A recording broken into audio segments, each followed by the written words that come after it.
आप सभी मित्रों को राधे राधे। काल सर्प दोष का यह तीसरा पार्ट आज के भाग में मैं बताऊंगा आपको शंखनाद काल सर्प दोष के बारे में। शंखनाद काल सर्प दोष तब बनता है जब 9वें स्थान में लग्न से 9वें घर में राहु और लग्न से तीसरे घर में केतु आता है, तो शंखनाद काल सर्प दोष का निर्माण होता है। ऐसे जातक जब भी कोई घर में मंगल कार्य होता है, जैसे शादी विवाह या और भी कार्य होता है, उसमें अक्सर विघ्न बाधाएं आती हैं। ऐसे जातक के जो अपने बुजुर्ग हैं उनकी आत्मा उन्हें परेशान करने लग जाती है। घर में किसी न किसी प्रकार से कई सारी दुर्घटनाएं सामने आने लग जाती हैं। घर में मतभेद उत्पन्न हो जाते हैं, कलह की स्थिति उत्पन्न हो जाती है, क्योंकि तीसरा घर में केतु बैठा हुआ है। वो घर में कलह की स्थिति उत्पन्न कर देगा, सभी में मतभेद पैदा कर देगा आपस में, घर वालों में। पदोन्नति रुक जाएगी उसकी, अगर पदोन्नति होने वाली होगी तो वो भी रुक जाती है, अड़चने आने लग जाती हैं। उसका भाग्य भाव में राहु होता है, भाग्य उसका साथ नहीं देता है, इसलिए वो हताश हो जाता है। 9वें घर का जो राहु होता है वो हमेशा इंसान को, ज्यादातर ऐसा इंसान शॉर्ट पैसा कमाने के बारे में सोचेगा, शॉर्ट टर्म से पैसा कमाने के बारे में सोचेगा। वो चाहेगा कि मुझे जल्दी से जल्दी ज़्यादा से ज़्यादा धन प्राप्त हो, लेकिन धन मेहनत से और कर्म से ही मिलता है। किसी प्रकार से आप शॉर्टकट रास्ता अपनाओगे तो खुद अपना नुकसान कर बैठोगे, कहीं ऐसी जगह फंस जाओगे कि जो बचा कुचा धन है ना वो भी चला जाएगा। तो विशेषकर एक सहनशीलता अपने अंदर रखें, उतावलापन न आने दें किसी भी प्रकार से, नहीं तो बहुत ज़्यादा दिक्कतें आने लग जाएंगी। 10वां घातक काल सर्प दोष होता है। 10वां पिता का कर्म का घर माना जाता है। पिता का साथ अक्सर कम मिलता है उसे, पिता से मतभेद हो जाते हैं उसके। घातक काल सर्प दोष जिनकी कुंडली में होता है, और ज़्यादातर नौकरी पेशा उसे नहीं मिल पाता। योग्यता तो अच्छी होती है उसकी, लेकिन इस योग्यता के अनुरूप उसे कोई रोजगार नहीं मिलता। इसके साथ साथ चौथे घर में जब केतु आ जाता है, ये माता पिता से भी दूर रखता है।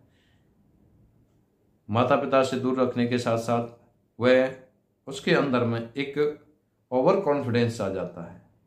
कई बार वो इसी ओवर कॉन्फिडेंस की वजह से बने बनाए काम को भी बिगाड़ बैठता है। कहीं नौकरी चल भी रही होगी तो उस नौकरी पे भी आंच आ जाती है, वो निकल जाता है नौकरी पे से भी।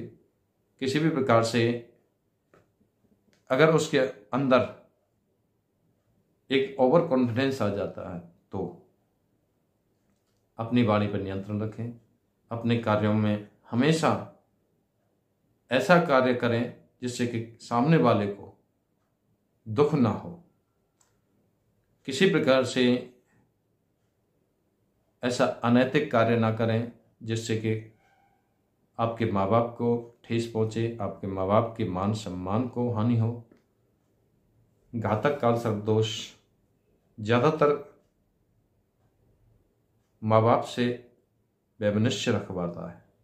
अब आएंगे 11वें यानी कि विस्तर काल सर्प दोष के बारे में। विस्तर काल सर्प दोष वाला व्यक्ति जब 11वें घर में राहु हो और 5वें स्थान में केतु हो तो विस्तर काल सर्प दोष का निर्माण होता है। ऐसे जातक की प्राय पहली संतान या तो बिगड़ जाती है, मर जाती है, या संतान प्राप्ति में देरी हो जाती है। संतान तो होती है लेकिन या तो संतान में देरी होगी या पहला संतान उसकी खराब हो जाएगी। विद्या में भी अड़चने पैदा होंगी। वो ज़्यादातर शेयर मार्केट में या जहाँ पे उसे अचानक धन प्राप्ति के योग हों, ऐसी जगह जुआ, सट्टा, लॉटरी, शेयर मार्केट, इन सब से दूर रहना चाहिए ऐसे व्यक्ति को। बिल्कुल भी ऐसे भूल कर भी ऐसे किसी कारोबार में वो पैसा न लगाए, नहीं तो उसका पैसा डूब जाएगा। कभी भी प्रेम विवाह के बारे में ना सोचे, नहीं तो प्रेम विवाह चले ही नहीं पाएगा। जिसकी कुंडली में ये विषधर काल सर्प दोष है, ऐसे व्यक्ति का लव मैरिज कभी सक्सेस नहीं होती है। विशेषकर ध्यान रखें, वो लव मैरिज ना करें। शेयर मार्केट, जुआ, सट्टा, लॉटरी, इसमें पैसा ना लगाएं किसी भी प्रकार से। इन चीज़ों का विशेष ध्यान रखें। 12वां होता है शेषनाग काल सर्प दोष। जो लग्न से 12वें घर में राहु और 6वें घर में केतु हो, तो ये शेषनाग काल सर्प दोष का निर्माण होता है। ऐसे जातक को लंबी लंबी यात्राएं करनी पड़ती हैं, यहाँ तक कि विदेश यात्राओं का भी योग बनता है, लेकिन विदेश में भी वह सफल नहीं हो पाता। 6वें घर में केतु है, मामा पक्ष से विरोध उत्पन्न कर देगा। मामा पक्ष से उसकी नहीं बनेगी, मामा से या नाना से, यानी कि माँ के पक्ष से उसकी नहीं बनेगी, या उनको नुकसान ज़्यादा उठाना पड़ जाएगा।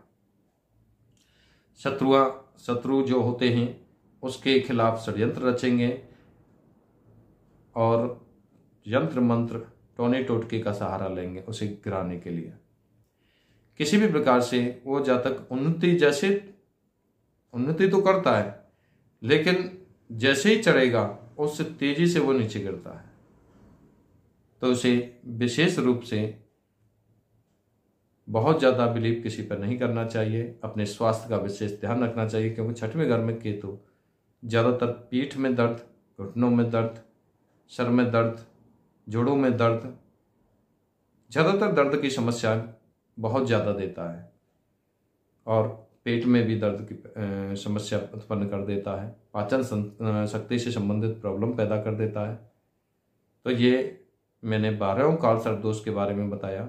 अगली वीडियो में मैं आपको बताने जा रहा हूँ कि इसका क्या निदान करना चाहिए, उनका क्या उपाय करना चाहिए।